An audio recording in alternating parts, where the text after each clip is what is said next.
Praise the Lord. സ്നേഹമുള്ളവരെ, ഹെബ്രായർ 12:24 തിരുവചനം പറയുന്നു, പുതിയ ഉടമ്പടിയുടെ മധ്യസ്ഥനായ യേശുവിൻ്റെ സവിധത്തിലേക്കും ആബേലിൻ്റെ രക്തത്തേക്കാൾ ശ്രേഷ്ഠമായവ വാഗ്ദാനം ചെയ്യുന്ന തളിക്കപ്പെട്ട രക്തത്തിലേക്കുമാണ് നിങ്ങൾ വന്നിരിക്കുന്നത്. നാം എല്ലാവരും വന്നിരിക്കുന്നത് ദൈവപുത്രനായ യേശുവിൻ്റെ രക്തത്തിലേക്കാണെന്ന് തിരുവചനം പറയുന്നു. ഉൽപ്പത്തി 4:8 കായേൻ ആബേലിനെ കൊല്ലുന്നതായി നാം വായിക്കുന്നുണ്ട്. കർത്താവ് പറയുന്നു, ആബേലിൻ്റെ രക്തം മണ്ണിൽ നിന്ന് എന്നെ വിളിച്ച് കരയുന്നു. നിരപരാധിയായ ആബേലിൻ്റെ രക്തം പ്രതികാരത്തിനായി നിലവിളിച്ച് കരയുന്നതായിട്ടാണ് നാം കാണുന്നത്. എന്നാൽ ദൈവപുത്രനായ ഒരു പാപവും ചെയ്യാത്ത നിരപരാധിയായ യേശുവിൻ്റെ രക്തം പ്രതികാരത്തിന് വേണ്ടിയല്ല പിതാവിനോട് പ്രാർത്ഥിക്കുന്നത്.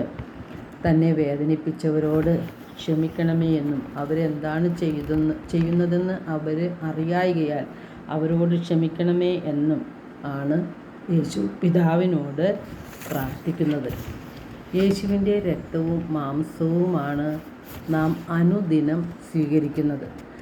നമ്മെ വേദനിപ്പിച്ചവരോടും നമ്മിൽ കുറ്റം ആരോപിച്ചവരോടും നമ്മെ നിന്ദിച്ചവരോടും ഒറ്റിക്കൊടുത്തവരോടും അവഹേളിച്ചവരോടുമെല്ലാം നമുക്ക് ക്ഷമിക്കാനും അവർക്ക് വേണ്ടി നന്മകൾ ചെയ്യുവാനും മാനുഷികമായി നമുക്ക് ബുദ്ധിമുട്ട് അനുഭവപ്പെടും.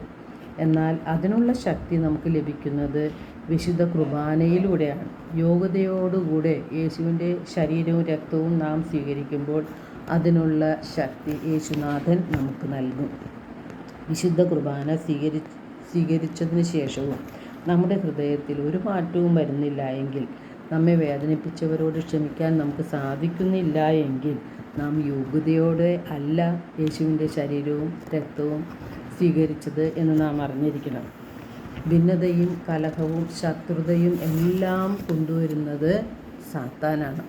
മത്തായി 6:15 തിരുവചനം പറയുന്നു, മറ്റുള്ളവരോട് നിങ്ങൾ ക്ഷമിക്കുന്നില്ലെങ്കിൽ നിങ്ങളുടെ പിതാവ് നിങ്ങളുടെ തെറ്റുകളും ക്ഷമിക്കുകയില്ല. നാം മറ്റുള്ളവരുടെ തെറ്റുകൾ നാം ക്ഷമിക്കുമെങ്കിൽ മാത്രമേ നമ്മുടെ തെറ്റുകളും പിതാവായ ദൈവം നമ്മോട് ക്ഷമിക്കുകയുള്ളൂ. യേശു പഠിപ്പിച്ച പ്രാർത്ഥനയിൽ അത് നാം അനേകം പ്രാവശ്യം ഒരു ദിവസം തന്നെ ചെല്ലാറുണ്ട്. അങ്ങയുടെ രാജ്യം വരണമേ, അങ്ങയുടെ തിരുമനസ്സ് സ്വർഗത്തിലെ പോലെ ഭൂമിയിലും ആകണമേ എന്നാണല്ലോ നാം പ്രാർത്ഥിക്കുന്നത്. ദൈവത്തിൻ്റെ തിരുമനസ്സ് നാം എല്ലാവരോടും ക്ഷമിക്കണം എന്നാണ്. എല്ലാവരെയും നാം സ്നേഹിക്കണം എന്നാണ്. യാതൊരു വ്യവസ്ഥയും കൂടാതെ യേശു സ്നേഹിച്ചതുപോലെ സ്നേഹിക്കണം എന്നാണ് ദൈവം ആഗ്രഹിക്കുന്നത്. രണ്ടാമത്തെ ഭാഗത്ത് ഞങ്ങളോട് തെറ്റ് ചെയ്യുന്നവരോട് ഞങ്ങൾ ക്ഷമിക്കുന്നത് പോലെ ഞങ്ങളുടെ തെറ്റുകളും ഞങ്ങളോട് ക്ഷമിക്കണമേ എന്നാണ് യേശു പഠിപ്പിച്ചത്. അവിടെ യേശു ഒരു വ്യവസ്ഥ പറയുന്നുണ്ട്. നാം ക്ഷമിച്ചെങ്കിൽ മാത്രമേ നമ്മുടെ തെറ്റുകളും ദൈവം ക്ഷമിക്കുകയുള്ളൂ. ക്ഷമിക്കുന്നത് പോലെ എന്ന പറയുമ്പോൾ നാം മറ്റുള്ളവരുടെ തെറ്റുകൾ ക്ഷമിക്കുന്നില്ല എങ്കിൽ നമ്മുടെ തെറ്റുകളും ദൈവം ക്ഷമിക്കുകയില്ല. പ്രഭാഷകൻ 15:15 തിരുവചനം പറയുന്നുണ്ട്, മനസ്സ് വെച്ചാൽ കൽപ്പനകൾ പാലിക്കാൻ നിനക്ക് സാധിക്കും. വിശ്വസ്തതാപൂർവം പ്രവർത്തിക്കണമോ വേണ്ടയോ എന്ന് തീരുമാനിക്കേണ്ടത് നീയാണ്.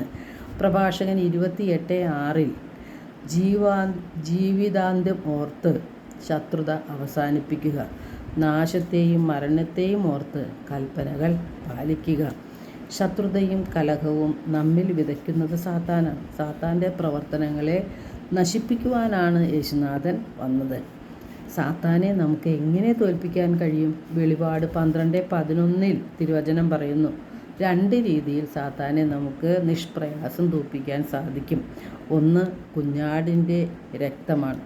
2 സ്വന്തം സാക്ഷ്യത്തിൻ്റെ വചനം കൊണ്ടുമാണ് സാത്താൻ്റെ മേൽ വിജയം നേടുന്നത്. നമ്മുടെ പാപത്തിന് പരിഹാരമായി യേശു കുരിശിൽ ജീവൻ ബലിയർപ്പിച്ചു. യേശുവിൻ്റെ കുരിശുമരണത്തിൻ്റെ യോഗ്യതയാലും, അതായത് തിരുരക്തത്തിൻ്റെ യോഗ്യതയാലും ദൈവവചനത്തിൻ്റെ യോഗ്യതയാലും നമുക്ക് സാത്താനെ പരാജയപ്പെടുത്തുവാൻ സാധിക്കും. ദൈവവചനം നാം വിശ്വസിക്കുകയും അതേറ്റു പറയുകയും ചെയ്യണം. തന്നെയുമല്ല, ദൈവത്തിൻ്റെ വചനം നാം ഹൃദയത്തിൽ സൂക്ഷിച്ചാൽ പാപത്തിൽ നിന്നും പ്രലോഭനങ്ങളിൽ നിന്നും അകന്ന് ജീവിക്കുവാൻ നമുക്ക് സാധിക്കും. നാം ദൈവത്തോട് ചേർന്ന് നിൽക്കുമ്പോൾ ദൈവം നമ്മോടും ചേർന്ന് നിൽക്കും. എല്ലാവർക്കും ഒരു നല്ല ദിനം ആശംസിക്കുന്നു. ദൈവം നമ്മെ ഓരോരുത്തരെയും സമൃദ്ധമായി അനുഗ്രഹിക്കട്ടെ.